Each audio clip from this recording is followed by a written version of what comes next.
Tubikolamu bakuli, so obusabirizo, kitwe,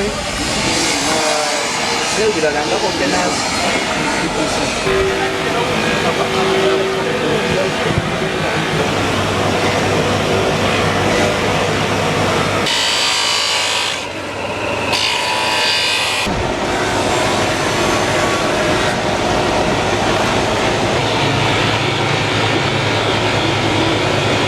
Singa, we'd say 80-90% is export.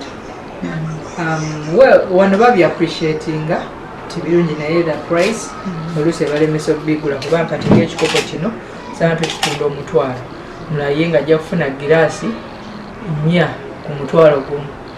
So they go for the glass ezivudde ebweru okusinga ki ejjembe naye nga ate ejjembe liri long lasting ate nga liri nakyo natural product. Naye nga babi appreciating akuba price yegira, so mostly 80% to be exporting. Bigenda US, UK, Dubai, Hong Kong, South Africa. Byonna bakasitoma tubafuna webakuba tulina website, so bakasitoma bafe abasinga bajja kubona. Mutulira kotsa Just a decoration horn is a one piece art, just so take as a centerpiece. Mudiro oba dining or anywhere oba oyagadde mu office. Tulina earrings ne necklaces. Era so earrings ne necklaces biba bimatchinga.